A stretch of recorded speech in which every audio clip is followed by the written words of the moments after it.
So to complete the service, the items that you're going to need are a hair clip to clip your hair back. We're going to ignore this brow tint. I'll explain that a little later. Some sort of a concealer, your actual Pink Diamonds brow tint, either alcohol pads or cotton pads that you can put, or pads that you can put alcohol on. So to prep for the service, you're going to take your Pink Diamonds Beauty Co brow tint and open the box. This color is brown that we're going to be mixing. In the box, you have your developer, your actual brow tint,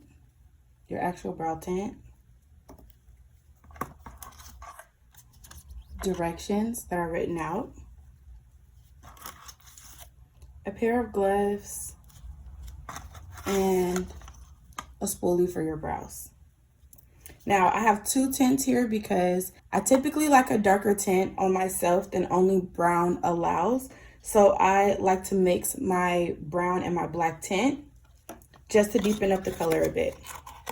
So what you're gonna do is take your surface, whatever your clean surface is, and you want to do 1 part tint, 1 part developer. So I'm opening the tint now. Okay, way too much came out. Open the black tint, put a little drop of that. Now you're going to open a developer. What I do with the developer is take a coffee stirring stick, something pretty small, to take some of the developer out. You want it to be a 1-to-1 ratio. So put however much developer you put to go with your brow tint. And then you just mix the colors together. Now, I personally like to do this prior to applying it to my brows. And honestly, this is twice the amount that I'm going to need. I put way too much.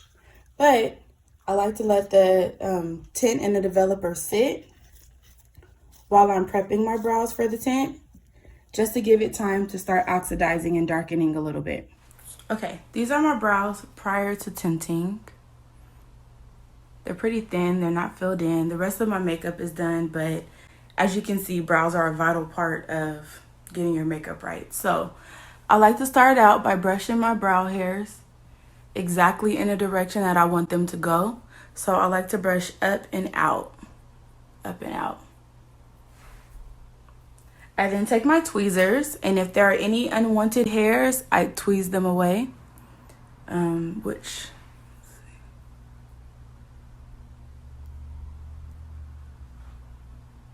make sure when you're tweezing that you're also holding your skin really taut. Makes it a lot less painful. I just waxed mine a couple days ago, so there aren't a whole lot of hair. Next, you're going to take your dry cotton round, take your alcohol, and saturate the cotton round with alcohol. Then you're going to clean your brow off. Now, this is very important because the tint probably won't stick to your skin if your skin isn't stripped of any makeup or any dirt or anything that may be sitting on your brow. So you want to make sure you get everything off of your brow hairs so that all you have left are brow hairs.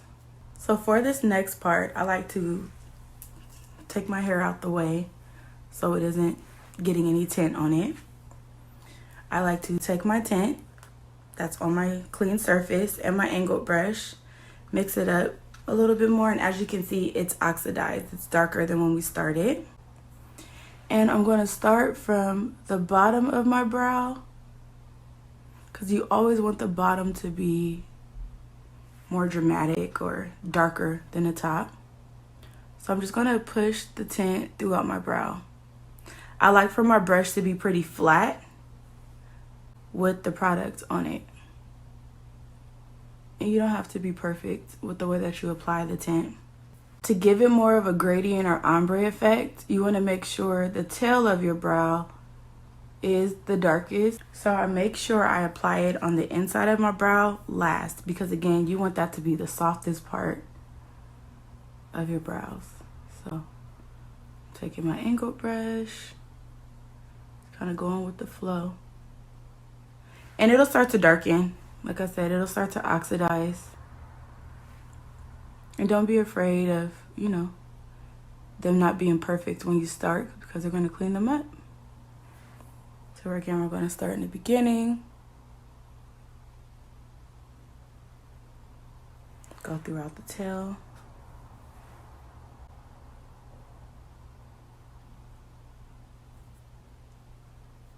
See, this one's already darkening. Now, the only reason why I'm not wearing gloves is because I'm doing this on myself. But for sanitary reasons, please, please, please use gloves if you're going to apply this tint on anyone else, or if you feel like you're going to get it on your hands, because it's tint or it's dye and it will stain. Last on the inside of my brow. Now, you could be neater with this, but my main thing is just getting it on so I can clean it off. And then I'll go back in a little bit neater if need be. I'm looking a little bit crazy here. So, take my clean Q-tips, and I'm just going to dip it in some water. And I'm going to clean up around the tint.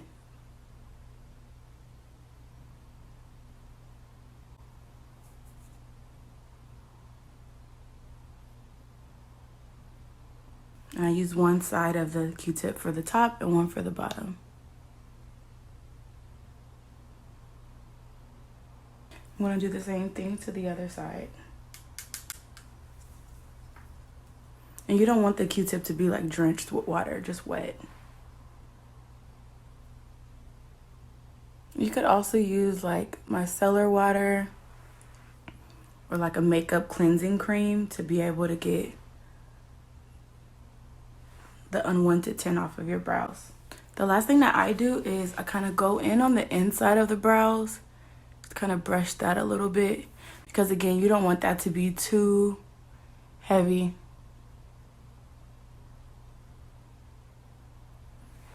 Now, you just let it sit.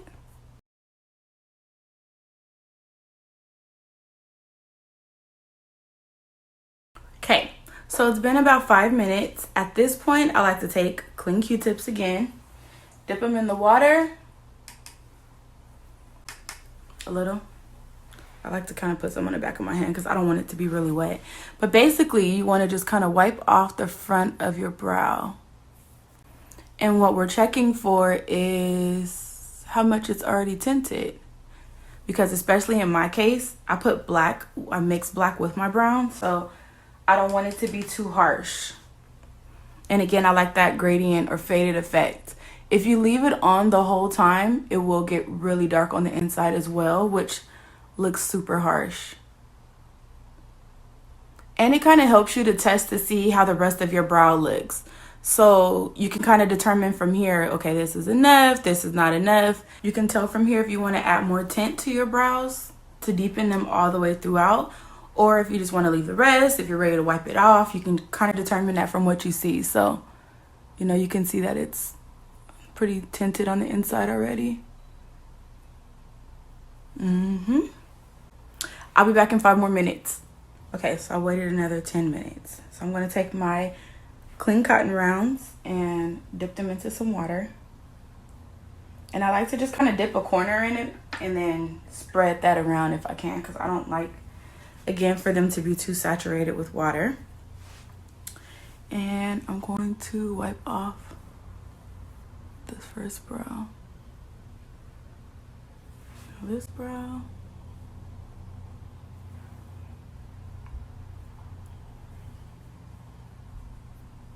So of course, you know, the tint tints your hair and it tints your skin. It'll last on your skin for about 5 to 10 days. So this is what we finished with. Again, you know, I mix mine with brown and black. And if for some reason, you know, it doesn't tint in certain areas the way you would want it to, or as much as you would want it to, go back in with some more tint. Once I'm done with all of that, I go in with a concealer that's about a shade lighter than my complexion, just because I like to clean up the look of the tint, just to sharpen it. So I'll take just the angled brush and I go right underneath the tint.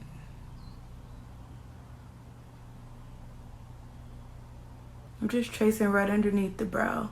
So that's the look. And then I take this little fluffy side of the brush just to blend in the concealer.